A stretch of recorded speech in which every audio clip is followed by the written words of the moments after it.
My name is Michelle. I've been working at Encubate for 3 years now. So at Encubate, I work on a variety of applications, from temporary resident applications to permanent residence to citizenship applications. The political environment, I would say, is one big reason. There was calls to control the immigration levels due to infrastructure, housing, affordability, a lot of reasons like that. I can't tell you for certain why they've changed it and what the reason is exactly, but at the end of the day, it's to control the levels in Canada for students, and each province has been given that responsibility to do it in a way that they see fit for their provincial success and stability. Most students naturally gravitate towards Canada's biggest metropolitan area, so that's Vancouver, Toronto, and Quebec. So Toronto and BC would see very steep reductions in terms of their study permit allotment.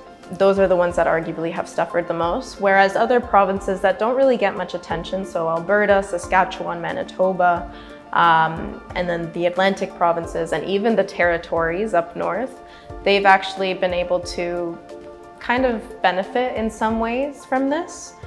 So it's been BC and Ontario that have probably felt it the most. So I would definitely say the provincial attestation letter is the one that caused the most panic, and the exemptions for those PALs, the cap size, which goes hand in hand with that, the PGWP, so post-graduation work permit, the eligibility for spouses. As of late, the Government of Canada has implemented some caps, so some limits on study permit issuances in the country. Each province has been given a certain number of study permit allocations. With those study permit allocations, they've also introduced something called provincial attestation letters to help control these numbers.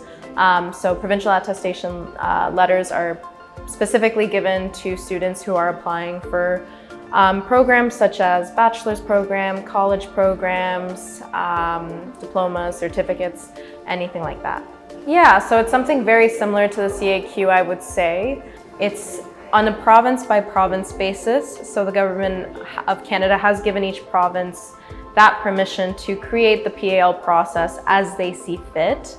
So in Ontario specifically, it's up to the schools to see and figure out how they issue those PALs. We have the PGWP changes where if you're studying at a master's program in Canada, regardless of the duration, you're going to get a 3-year duration for your PGWP, so post-graduation work permit. It was dependent on the duration of your program with a limit of 3 years. With respect to open work permits for spouses, this has also changed. It's going to be specific to spouses who are enrolled in either a master's program, a PhD program, or a bachelor's that leads to a professional occupation. Some other changes that happened at the beginning, very beginning of the year, was the increase of funds. So used to be where in order to apply for a study permit in Canada, a student had to have 10,000 Canadian dollars plus whatever they have not paid in their first year tuition.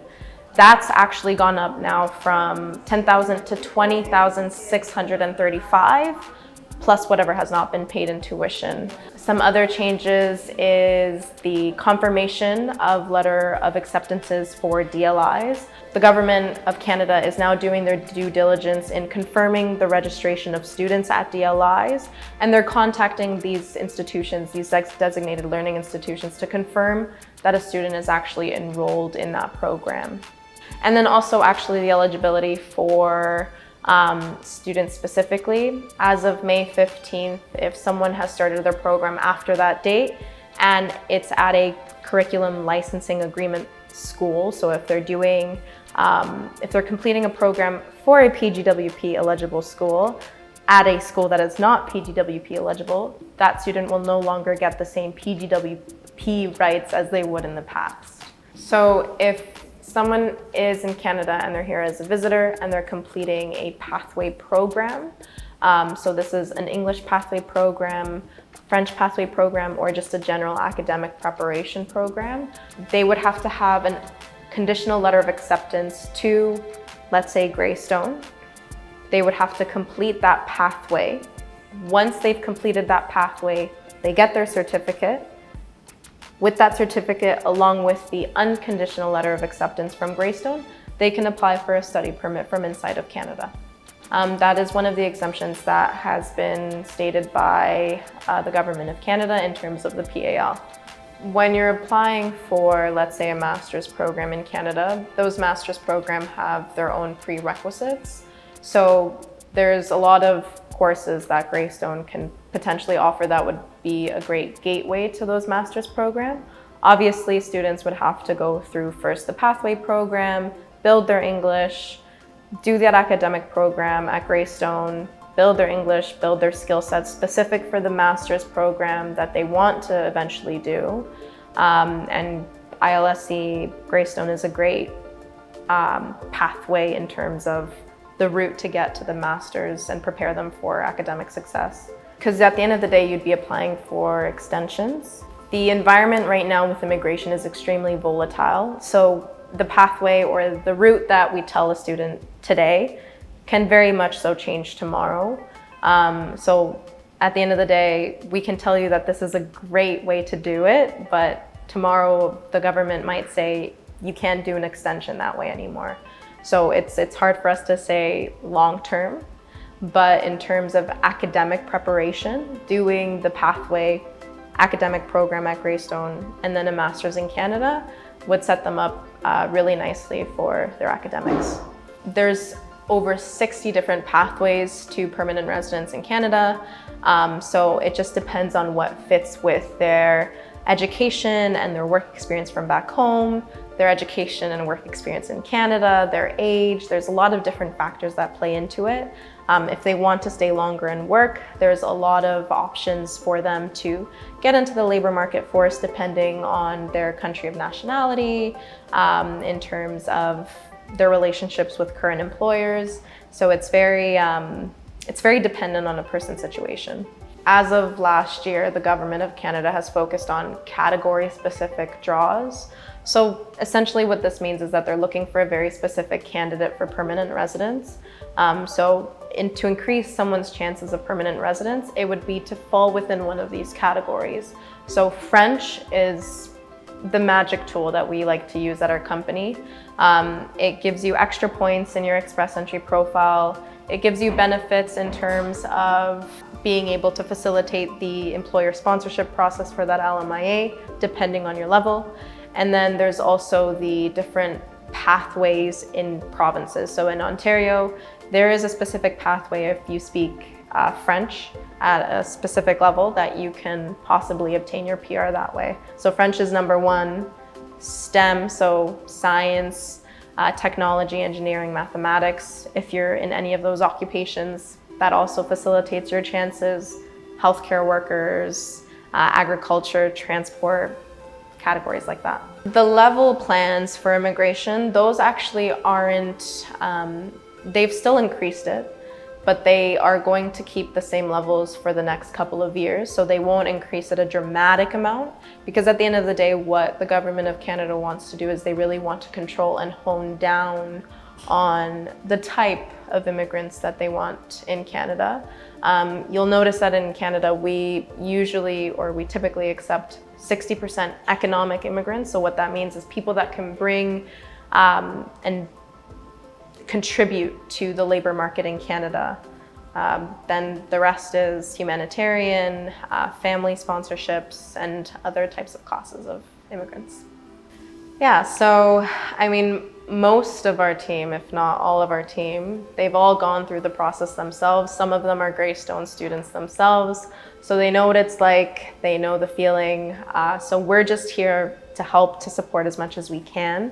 If there's questions and if there's processes that seem too big and overwhelming for them, they can contact us at connect@encubate.ca, and we'll be happy to help them, give them some insight on their options, the services that we offer to help them with. And specifically those services that we do, they range. So study permit extensions, initial study permits, work permits. If they want to go through with an LMIA process, we also do that. And then eventually their permanent residence, looking at what different options they might have pathway-wise. So if it's a provincial nominee program, or maybe it's just Express Entry, we can do the research for them and see what fits for them and their family. And then eventually, and hopefully their citizenship, we also offer those services. I think the biggest benefit and the biggest advantage that we can offer our students and our clients generally is just doing the hard work for them and really narrowing the process down to fit their needs. There's so many pathways, there's so much information on immigration in Canada that it can be very overwhelming and very confusing. So our goal is just to make it easier and simpler, specific to their needs and their goals and their background, because no two people are going to be alike. So that means that no two processes are going to be alike. And we really emphasize the need for catering it specific to someone's circumstance. So we do that research, we look at the best possible pathways for them, and we try and make the process a little bit lighter and a little bit less complicated. So right now we are in Toronto, Vancouver, Calgary, and Montreal. Most, if not all of our services are offered online, so we can do video calls. It's a much simpler process that way. There's some complimentary services available for ILSC and Greystone students, depending on their situation. Yeah, so it was great chatting. My name is Michelle. As always, if there's any questions in terms of immigration, there's study permits, work permits, anything of the sorts, we're here to help. Just contact us, call us, whatever is easier for you, and we'll be very, very happy to help.